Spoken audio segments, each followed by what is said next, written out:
छात्र संघ चुनाव में नॉन स्टॉप हंगामा।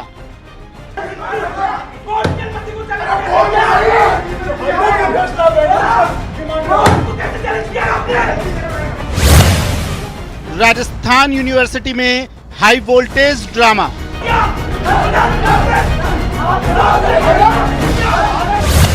छात्रों में वर्चस्व की लड़ाई गिरेबां तक आई।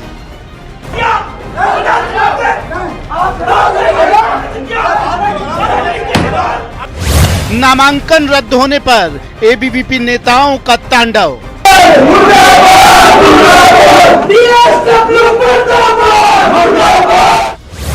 मुख्य चुनाव अधिकारी ने भागकर जान बचाई।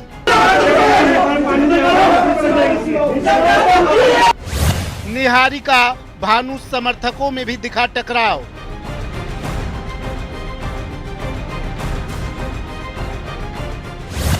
विपक्ष का सरकार पर सोशल मीडिया से वार।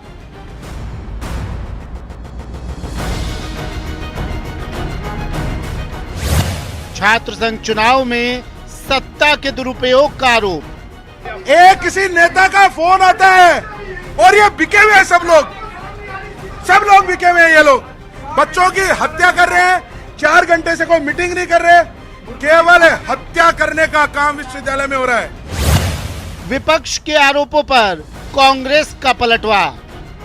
छात्र संघ चुनावों में नियम बने हैं कि जो छात्र हैं वही विश्वविद्यालय में अंदर जा सकते हैं और अंदर जाकर के प्रचार प्रसार कर सकते हैं। जो छात्र नहीं है उनकी भीड़ इकट्ठी करके अनावश्यक रूप से आम जन की सुविधा को बाधित नहीं किया जाए, और यदि किया जाता है तो पुलिस प्रशासन का दायित्व है कि ऐसी भीड़ भाड़ को जो रास्ता रोक रही है उसको हटाया जाए। छात्र संघ चुनाव का घमासान। नमस्कार, प्राइम डिबेट में आप सभी का स्वागत। मैं हूं आपके साथ हेमंत कुमार। छात्र संघ चुनाव को लेकर नॉन स्टॉप हंगामा जारी है। नाम वापसी के आखिरी दिन राजस्थान विश्वविद्यालय में हाई वोल्टेज ड्रामा देखने को मिला। एबीवीपी प्रत्याशियों ने पर्चा खारिज होने के बाद जमकर बवाल किया है। एबीवीपी के नेता होशियार मीणा मुख्य चुनाव अधिकारी को मारने तक के लिए दौड़ पड़े। राजस्थान विश्वविद्यालय के मुख्य चुनाव अधिकारी ने खुद को कमरे में बंद करके अपनी जान छुड़ाई। वहीं शाम होते होते एबीवीपी कार्यकर्ताओं की भीड़ डीएसडब्ल्यू कार्यालय पहुंची और सामूहिक आत्मदाह की कोशिश की। हालांकि पुलिस बल ने छात्रों के हाथ रोक दिए और इससे पहले निहारिका मीणा के समर्थक उम्मीदवार प्रताप भानु मीणा से भिड़ गए और कॉलर तक पकड़ लिया। भारी हंगामे और बवाल के दौरान चुनाव अधिकारी छात्र संगठनों के आगे ऐसा नजर आए। मुख्य चुनाव अधिकारी के मुताबिक एबीवीपी से महासचिव उम्मीदवार अरविंद झा ने कोर्ट के नियमों के विपरीत नामांकन दाखिल किया था। वहीं एबीवीपी से उपाध्यक्ष पद के लिए साक्षी ने गलत दस्तावेज पेश किए थे, ऐसा विश्वविद्यालय प्रबंधन का कहना है। छात्र संगठनों के साथ विपक्ष ने भी सरकार पर निशाना साधा और छात्र संघ चुनाव में सत्ता के दुरुपयोग के आरोप लगाए हैं। प्राइम डिबेट में आज इसी को लेकर के हम चर्चा करेंगे। छात्र संघ चुनाव के घमासान पर बात करेंगे और तमाम मेहमानों के साथ चर्चा करें। उससे पहले नजर डाल लेते हैं आज के बड़े सवालों पर।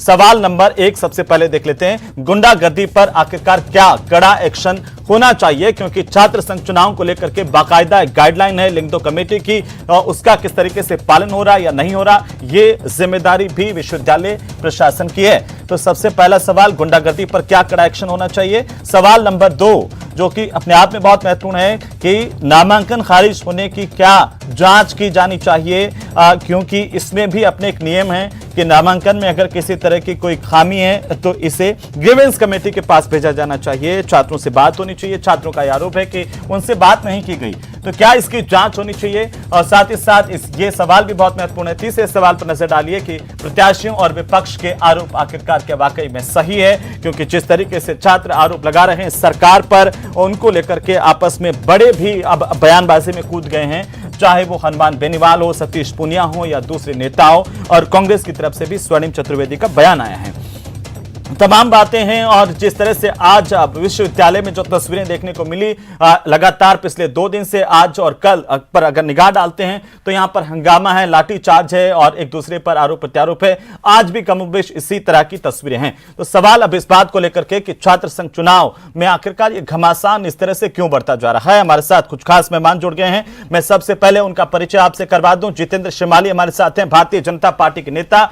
आप पूर्व अध्यक्ष भी रहे राजस्थान विश्वविद्यालय स्टूडेंट यूनियन के, तो उस लिहाज से भी आपके अनुभवों को जानेंगे। और साथ ही साथ हमारे साथ पवन गोदारा हैं, कांग्रेस पार्टी के नेता, आप पूर्व महासचिव रहे हैं राजस्थान विश्वविद्यालय के स्टूडेंट यूनियन के। और साथ ही हम आपको बता दें कि पवन गोदारा जी राजस्थान अन्य पिछड़ा वर्ग वित्त और विकास आयोग के अध्यक्ष भी हैं।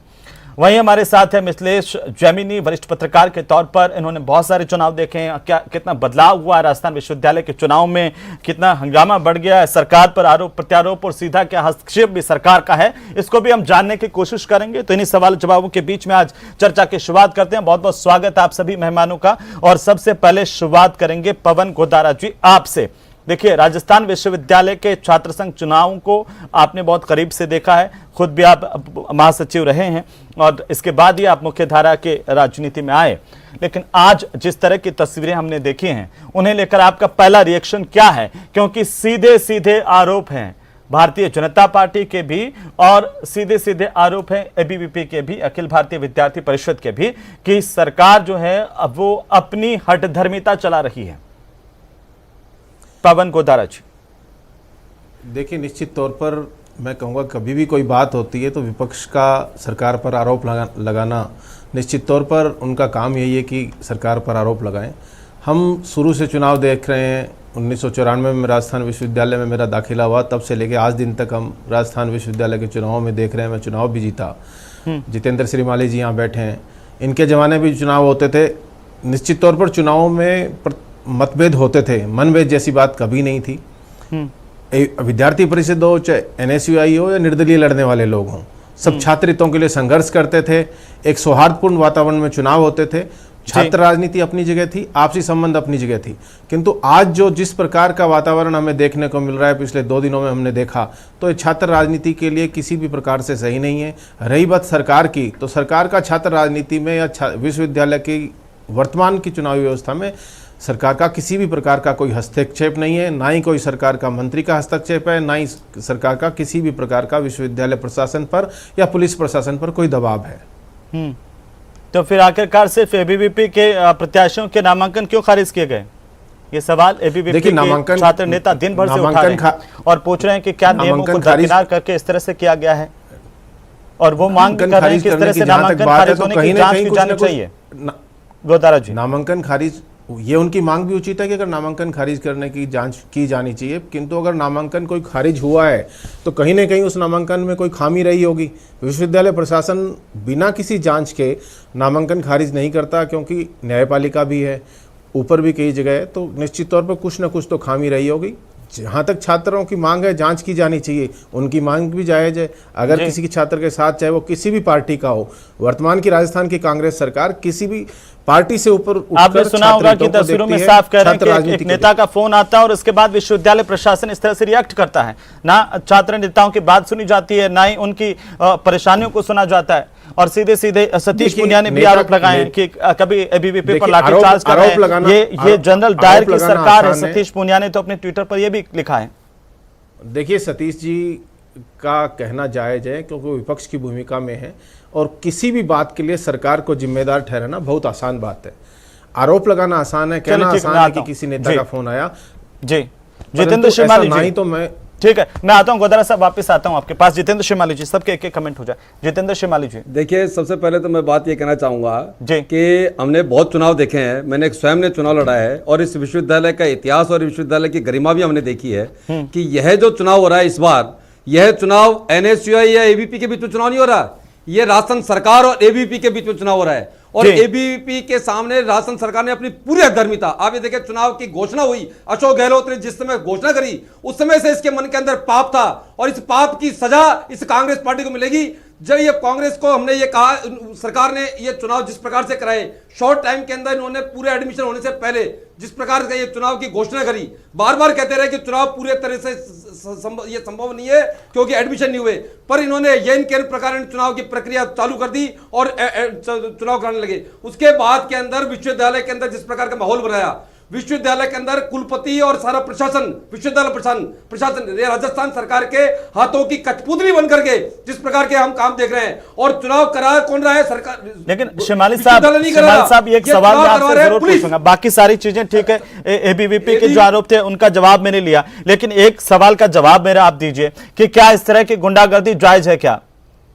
कि अगर जाए आप डीएसडब्ल्यू के कार्यालय में जाकर उनके साथ मारपीट कर दें, उनका सामान तोड़ दें। और आप देखिए कि कल भी हमने देखा ये भी एक चुनावी आचार संहिता है जिसमें कहा गया कि विश्वविद्यालय कैंपस के बाहर किसी तरह की रैली नहीं होनी चाहिए। कल भी हमने देखा कि कैसे पूरा जिलन मार्ग को जाम करना पड़ा, आम लोगों को परेशान होना पड़ता है। इस पर भी एक्शन होना चाहिए, नहीं होना चाहिए, मेरा सवाल है। जितेंद्र शिमाली जानबूझकर लाठीचार्ज किया, क्योंकि यह जो चुनाव है ये एबीवीपी और राजस्थान सरकार के बीच है। वो ठीक है, मैं उससे दरकिनार नहीं कर रहा हूं, शिमाली साहब, मैं उससे दरकिनार नहीं कर रहा हूं, लेकिन आप देखिए कि आचार संहिता का भी पालन सभी संगठनों को करना चाहिए या नहीं करना चाहिए, इस पर आप क्या कहेंगे? मैं एक बात पूछता हूँ, हेमंत जी मेरी बात का एक बात सुनिए। मैं सुन रहा हूं आपकी बात जी। हमने भी चुनाव देखे हैं इस विश्वविद्यालय के अंदर। पहले अगर बिना कारण के पुलिस अंदर घुस जाती थी तो चाहे कोई भी संगठन हो, सारे संगठन विरोध करते थे कि राजस्थान पुलिस क्यों अंदर घुसी है यूनिवर्सिटी के अंदर।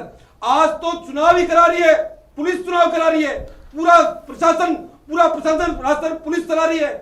चलिए ठीक, मैं आता हूं, लेकिन आपने मेरे सवाल का जवाब नहीं दिया है। देखिए जब भी ये चुनाव होते हैं आम लोगों को भी परेशानी होती है। ये गुंडागर्दी क्या जायज है? क्या इस पर लगाम नहीं लगनी चाहिए? क्या इस पर क्या एक्शन नहीं होना चाहिए? क्या अगर कोई डीएसडब्ल्यू के कार्यालय में जाकर उनकी गिरबान पकड़ लें, उन्हें मारने पीटने की कोशिश करे या जेलन मार्ग जाम कर दे, आप सोचिए जनता स्टोर तक इस तरह से हुड़दंग होता है। आप सोचिए कि पूरा का पूरा ये जो इलाका, जब बापूनगर का इलाका ब्लॉक करना पड़ता है, और ये तो पहली बार तो हो नहीं रहा है शिमाली साहब, बदलाव हुआ है, उस पर मैं आ जाऊंगा। एबीवीपी के सवाल मैंने पूछे, मैं एक कमेंट ले लेता हूं मिथिलेश जैमिनी जी से। जैमिनी साहब, कैसे देख पा रहे हैं इस बार के चुनाव को? देखिए हेमंत जी, जब किसी संस्था का मुखिया ही अयोग्य हो तो ये सब घटनाएं होती है। पॉलिटिकल कंसंट्रेशन से आपने एक अयोग्य व्यक्ति को कुलपति बना रखा है, जो कोटा में भी एकमात्र उनकी एप्लीकेशन थी और बना दिया। तो आज कांग्रेस सरकार को ये सोचना पड़ेगा कि हमारा यूजीसी और यूनिवर्सिटी के जो सलाहकार है वो एक कॉलेज का लेक्चरर तो नहीं है, वो यूनिवर्सिटी को समझता भी है नहीं समझता है। आपने अयोग्य व्यक्ति को, आपने खुद ने नियम बनाया 10 साल के प्रोफेसर होना चाहिए। क्या राजीव जैन साहब 10 साल के हैं? उनको प्रशासनिक दक्षता नहीं है, उन्होंने बाहर के लोगों को क्यों अलाउ किया? यह हंगामा क्यों बरपा? आपने आई कार्ड क्यों नहीं चेक किए? और दूसरा, हिंदुस्तान के तमाम विश्वविद्यालयों में जो चुनाव होते हैं वो राजनीतिक प्रक्रिया को सिखाने के लिए होते हैं, आपने हेल्प डेस्क क्यों नहीं बनाई? और तीसरी इंपॉर्टेंट चीज जो भी श्रीमाली जी कह रहे थे कि कहीं ना कहीं एक पॉलिटिकल इंटरेस्ट क्रिएट हो गया है सरकार का, उसका खामियाजा छात्रों को भुगतना पड़ रहा है। आप खुद देखिए, जो निर्मल चौधरी एनएसयूआई का झंडा उठा के चल रहा था, उसकी बहन पर उस पर लाठीचार्ज किया गया। आज एनएसयूआई पूरी तरह बिखरी हुई है। अभिमन्यु पूनिया और अनिल चोपड़ा दोनों उनके खिलाफ काम कर रहे हैं, रितु बराला के खिलाफ। तो आप अंदर की लड़ाई को तो रोक नहीं और ये आज नहीं है, पिछले 2-3 सालों से इस तरह से राजस्थान विश्वविद्यालय के हालात हैं। कोरोना से पहले भी अगर आप देखेंगे जैमिनी साहब, तो एनएसयूआई के बागी उम्मीदवारों ने ही शिकस्त दी है। अभिमन्यु पूनिया को हटाया गया, अभिषेक चौधरी को लगाया गया, जो खुद फलोदी में द्वारकाधीश मंदिर की जमीन पर कब्जा करने के आरोपी हैं। आप देख लीजिए, वो खुद अनिल चोपड़ा के सामने बागी चुनाव। मैं उस पर नहीं जाऊंगा, ये एक संगठन का अपना अंदरूनी मसला हो सकता है कि वो किसको टिकट देते हैं या नहीं देते हैं। उन्होंने जैमिनी साहब, उस पर तो मैं नहीं जाऊंगा, लेकिन आपने जो बहुत महत्वपूर्ण सवाल उठाया, मैं इसका जवाब जरूर लेना चाहता हूं पवन गोदारा जी से। गोदारा साहब, आखिरकार पहले से जिनके ऊपर सवाल उठते रहे हैं राजीव जैन साहब पर, और अब जैमिनी जी ये कह रहे हैं, और साथ ही साथ शिमाली जी भी यही बात कर रहे हैं कि किस तरीके से विश्वविद्यालय में हो रहा है, सरकार के इशारे पर हो रहा है। आप करें कि सरकार का सीधा हस्तक्षेप नहीं हो सकता। मैंने आपसे सवाल किया था, एबीवीपी के ही प्रत्याशियों के पर्चे क्यों खारिज किए गए? देखिए, मैं कह रहा हूं कि श्रीमाली जी का कहना भी जायज है, उनका गुस्सा भी जायज है, क्योंकि विद्यार्थी परिषद आज के दिन कहीं भी मैदान में नहीं है, तीसरे चौथे पांचवें नंबर की लड़ाई लड़ रही है। इनके वो तो ये कह रहे हैं कि ये चुनाव तो एबीवीपी और सरकार के बीच में सीधा नहीं, ये सरकार के बीच में है ही नहीं। जितेंद्र शिमाली और गोदारा जी, मैं कहना चाहूंगा कि आज राजस्थान का युवा किसके साथ है? श्रीमाली आप ये जी, देखिए श्रीमाली कि जी, जब इनके राजस्थान पास का युवा उम्मीदवार किसके मिला, साथ है ये इनके तो चुनाव तय 4 करेगा। उम्मीदवार मिले। विद्यार्थी परिषद चुनाव का पर्चा मैं कहना चाहूंगा कि हो सकता है कि इन्होंने जानबूझ के पर्चा गलत दाखिल किया हो कि पर्चा खारिज हो जाए। आज राजस्थान की जनता सब कुछ देख रही है, आपको सबक सिखाया है और कौन तोड़फोड़ की बात करता है। आप ये जो विद्यार्थी जनता को देगी, जनता देगी राजस्थान सरकार को। देखिए श्रीमाली जी, चिल्लाने से झूठ सच में नहीं बदलता। सोचिए, चिल्लाने से झूठ सच में नहीं बदलता।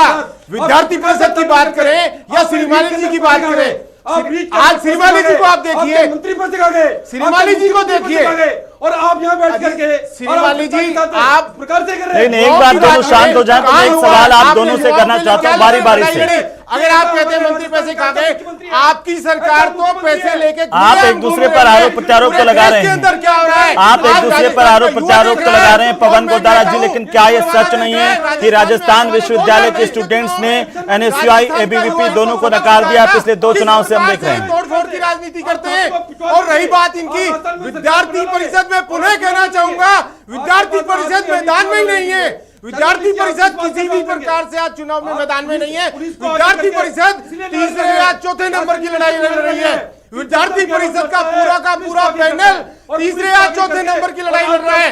और चिल्ला कर जितेंद्र श्रीमाली जी चिल्लाने से नहीं होगा, आपका भी टाइम आएगा। हमने आपकी बात सुनी, आप बात सुननी सीखो।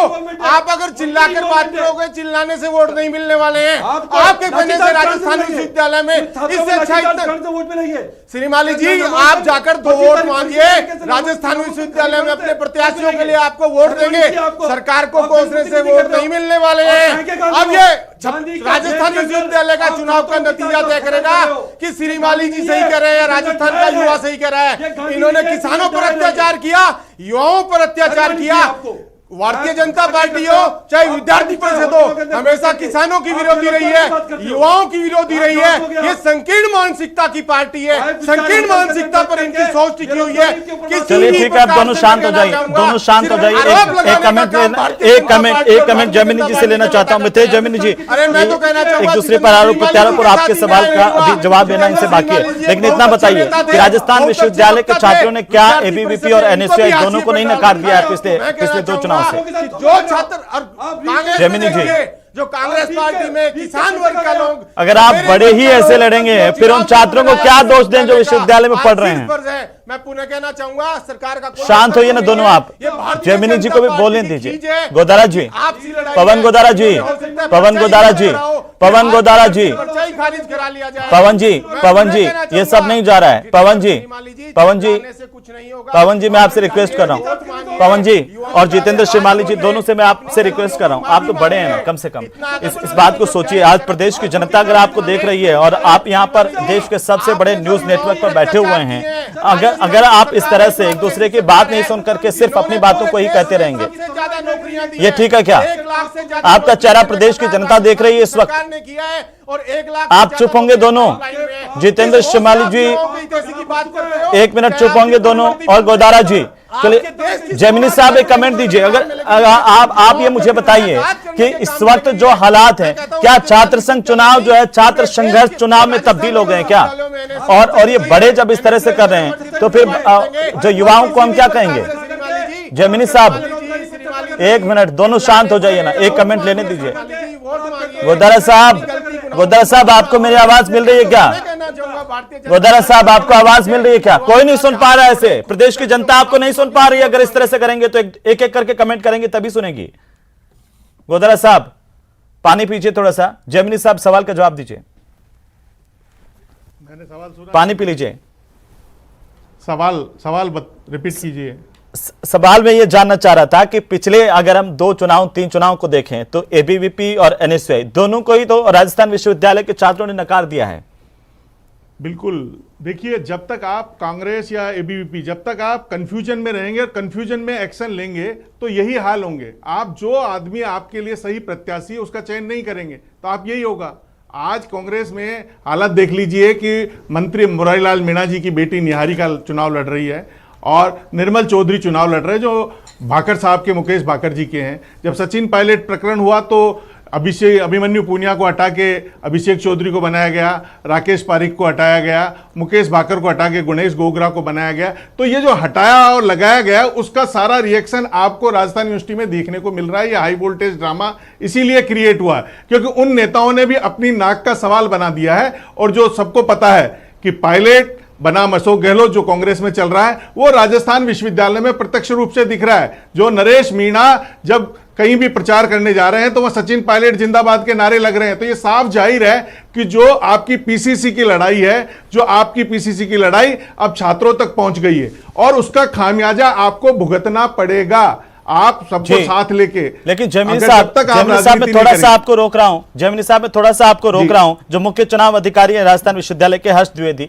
वो ये कह रहे हैं कि एबीवीपी के उम्मीदवार अरविंद झा ने कोर्ट के नियमों के खिलाफ नामांकन दाखिल किया था और इसलिए उनका खारिज हुआ है। उपाध्यक्ष पद के लिए साक्षी ने गलत दस्तावेज पेश किए थे। देखिए, जो बीजेपी आरोप लगा रही है कि सिर्फ एबीवीपी के ही प्रत्याशियों के जो नामांकन खारिज किए गए वो सरकार के इशारे पर हो रहा है। आप इसको कैसे देख रहे हैं? बिल्कुल संक्षेप में देखिए हेमंत जी कि एक बहुत बड़े शिक्षक ने कहा है कि कोई भी अगर गलत शिक्षक किसी संस्थान में आ जाता है तो पूरी पीढ़ी को नाश कर देता है। अगर यही बच्चे थे ना, आप इनको पहले समझाते, हेल्प डेस्क बनाते ना। आप हेल्प डेस्क बनाने की किसने रोका था?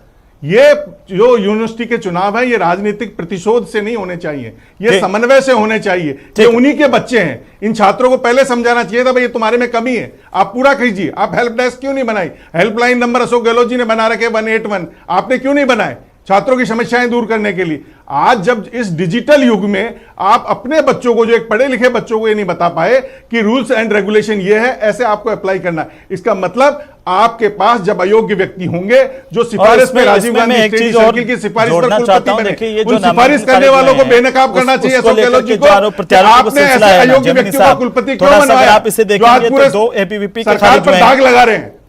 और जैमिनी जी, थोड़ा सा आपने बहुत करीब से देखा है, मैं जानता हूं कि जनता स्टोर पर बैठ करके भी काफी जो युवाओं की चर्चाएं वो आपने सुनी है। तो ये इस मामले में मैं आपसे कमेंट चाहता हूं कि रोहिताश मीणा निर्दलीय के नामांकन को भी खारिज किया गया, लेकिन इसमें आप देखिए रोहिताश मीणा ने पहले एनएसयूआई से फॉर्म भरा था और उसके बाद जब एनएसयूआई ने अपना उम्मीदवार चेंज किया, संजय चौधरी को महासचिव पद पर घोषित किया, तो रोहिताश मीणा का भी खारिज हो जाता है। ये क्या सब संयोग है? देखिए, ये संयोग है या एक पॉलिटिकल स्ट्रेटेजी होती है। जैसे पॉलिटिकल पार्टी में होती है वैसे ही इलेक्शन में होता है। सबका वॉर रूम है, सबका डिजिटल प्लेटफॉर्म है, सबका सोशल मीडिया है और सबके पास थिंक टैंक है। जब तक थिंक टैंक नहीं होंगे ये ऐसी स्ट्रेटेजी बनती नहीं है। और हर जो चुनाव लड़ रहा है वो एक इनिशियल क्लास है और इसको ढंग से ईमानदारी से बच्चों को राजनीति सिखानी चाहिए। गोदारा साहब जल्दी से मैं आपका रिएक्शन चाहता हूं, जवाब चाहता हूं इस बात का कि आप पर बहुत गंभीर आरोप लग रहे हैं। देखिए, बीजेपी ने और हनुमान बेनीवाल ने भी आप पर आरोप लगाए हैं और मैं आपको थोड़ा सा पढ़ के बता दूं कि हनुमान बेनीवाल ने लिखा है कि राजस्थान सरकार छात्र संघ चुनाव में सत्ता का जमकर दुरुपयोग कर रही है और यह भी लिखा है कि लिंगदो कमेटी के आड़ में सरकार विश्वविद्यालय और कॉलेजों में छात्रों की स्वायत्तता खत्म करने को आतुर है। यह तो एक बात हुई। दूसरी बात है, जैमिनी साहब ये कह रहे हैं कि आप देखिए कि बिल्कुल अयोग्य व्यक्ति के अगर निर्देशन में, उनके प्रबंधन में चुनाव करवाए जाएंगे तो यही हाल होगा। गोदारा जी, क्या छात्रों की समस्या का समाधान नहीं होना चाहिए, वो किसी, चाहे एबीवीपी का हो या एनएसयूआई का? देखिए, मैंने तो पहले भी कहा कि राजस्थान की वर्तमान सरकार योग्य कुलपति चयन की प्रक्रिया शुरू करा दो और छात्र जो कोर्ट में जाए हुए हैं। आपके ला में बिना ला वाला आप एक्ट बनाते हो, एक्ट बन के नहीं पढ़ाते। आपका एक्ट गवर्नर साहब रोक लेते हैं। पत्रकारिता विश्वविद्यालय है, हमारे पुराने साथी हैं, सम्मानित साथी हैं। जब आप बोल रहे थे तब हम आपके बीच में कुछ नहीं बोल रहे थे। श्रीमाली जी, आपने जब हम कुछ नहीं बोले। आपकी बात है कि आप सही बात से कहना नहीं चाहते। मैं कहना चाहूंगा एक सेकंड उनको बोलने दीजिए, पूरा कीजिए जल्दी से। आप सही बात बोलना नहीं चाहते। श्रीमाली जी एक मिनट रिक्वेस्ट करो। श्रीमाली जी, पैसे बांटने का काम कौन कर रहा है? भारतीय जनता पार्टी के लोग कर रहे हैं। श्रीमाली जी, आप अशोक गहलोत जी को बीच में लाकर हार से पिंड नहीं छुड़ा सकते। आप मानिए। श्रीमाली जी एक आखिरी कमेंट चाहता हूं आपसे। और श्रीमाली जी, मैं फिर से आपसे पूछना चाहता हूं कि अगर इस तरह की विश्वविद्यालय में गुंडागर्दी होती है तो चाहे वो एबीवीपी हो, एनएसयूआई हो, क्या आप उसके पक्षधर हैं? क्या कार्रवाई नहीं होनी चाहिए? क्या प्रत्याशी श्रीमाली साहब, और शेमाली ये जी, हार की खींच मिटाने से मैं तो ठीक है गोदारा साहब, ठीक है गोदारा जी, ठीक है, खुद ही गलत नामांकन दाखिल कर रहे हैं, सुन लिया, कि हार के डर से चुनाव से ही हट जाओ। ये विद्यार्थी परिषद की स्ट्रेटेजी ठीक है, है, गलत नामांकन दाखिल करो, हार के डर से हट जाओ और सरकार पर ठीकरा फोड़ दो। उम्मीदवार नहीं मिले क्योंकि राजस्थान का युवा इनको सबक सिखाने के लिए तैयार अच्छा, बैठा गोदारा है। जी, राजस्थान का गोदारा युवा जी, इनको सबक सिखाने के लिए तैयार बैठा है। गोदारा जी, मुकाबला आप किसके बीच में, ये तो बता दीजिए। अब आप तो तैयारी राजस्थान करो कि विश्वविद्यालय के राजस्थान छात्र संघ चुनाव का मुकाबला इस बार किसके बीच में, ये तो बता दीजिए। या वापस सरकार पर क्या आरोप एबीवीपी लगाएं। एनएसयूआई के अरे बीच में है, या फिर एनएसयूआई और निर्दलीयों के बीच में है, या फिर एबीवीपी और निर्दलीयों के बीच में? गोदारा जी आखिरी कमेंट दे दीजिए।